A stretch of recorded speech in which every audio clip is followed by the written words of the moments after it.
मेरे अभिमित्रों, भारत एक पुण्य भूमि है, महान भूमि है।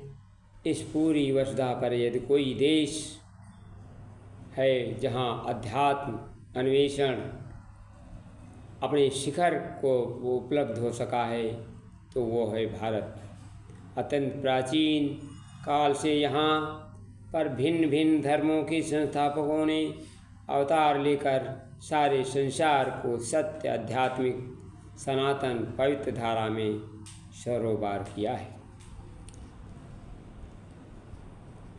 इस देश की मिट्टी ऐसी मिट्टी है कि यदि वो तप जाती है तो छत्रपति शिवाजी, महाराणा प्रताप, पृथ्वीराज चौहान जैसे सूरमाओं को जन्म देती है। यदि वो गल जाती है तो परम पूज्य गुरुदेव स्वामी विवेकानंद, महेश अरविंद, स्वामी रामकृष्ण, परमहंस जैसे संतों को जन्म देती है। मीरा, चैतन्य, सूर, तुलसी जैसे भक्तों में बदल जाती है। यदि वो ज्ञान के साथ जुड़ जाती है तो शंकर, रामानुज, पतंजलि जैसे विद्वानों को जन्म देती है। यदि वो अर्पित हो जाती है तो सप्त ऋषियों में गुरुओं की, अवतारों की, तीर्थंकरों को बदल जाती है। समता इसलिए अपने विदेश प्रवास से लौटते समय स्वामी विवेकानंद ने कहा था, यदि पृथ्वी पर कोई ऐसा देश है जहाँ जिसे हम पूर्ण भूमि कह सकते हैं, वो कोई ऐसा स्थान है जहाँ पृथ्वी पर सब जीवों को अपना कर्म फल भोगने के लिए आना पड़ता है। यदि कोई ऐसा स्थान है जहाँ भगवान ही उन्मुख होने के लिए प्रयत्न और संलग्न रहने वाले जीव मात्र का देता आना पड़ता है। यदि कोई ऐसा देश है जहाँ मानव जात की क्षमा, धृति, दया, शुद्धता आदि सद्वृत्तियों का सर्वाधिक विकास हुआ है।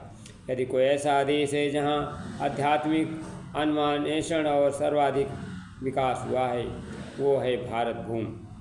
पवित्रता और प्रखरता की धाराओं को अपलावित उन शब्दों को साक्षी मानकर यदि आज विश्वास के साथ कहा जा सकता है कि कल इसी देश में वही धारा बहेगी जो भटका मानवता को सही दिशा प्रदान करती है। यह विश्वास करने की आवश्यकता नहीं, कल यही होने जा रहा है, यही सत्य है। यदि यही भारत सुनिश्चित एवं गौरवशाली भविष्य है।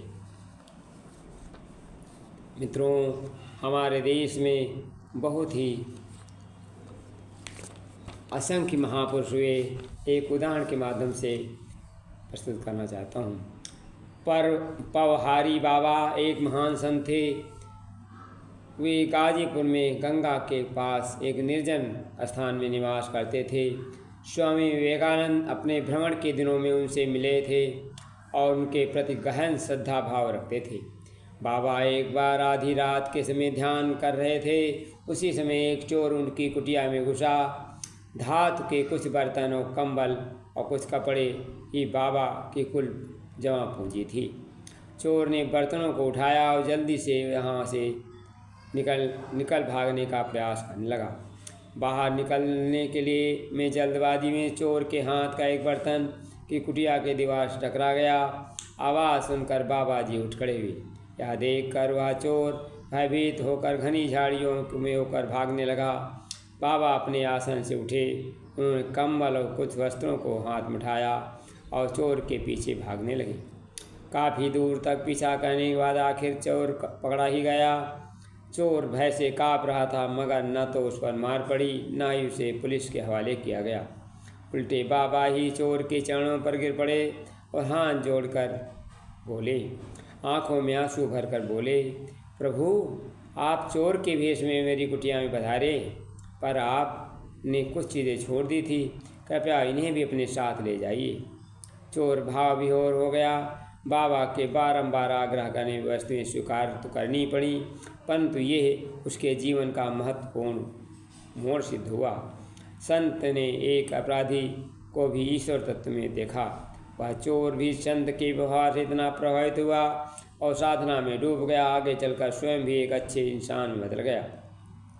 संत कबीर ने ठीक ही लिखा है, कहा है, कबीर सोई दिन भला जा दिन साधु मिलाए। अर्थात जिस दिन साधु से मिलन हो जाए, समझो वही दिन तुम्हारा भला और कल्याण होना प्रारंभ हो गया। मित्रों, हमारे देश में ऐसे महान पुण्य भूमि को सत सत नमन, सत सत नमन, सत सत नमन।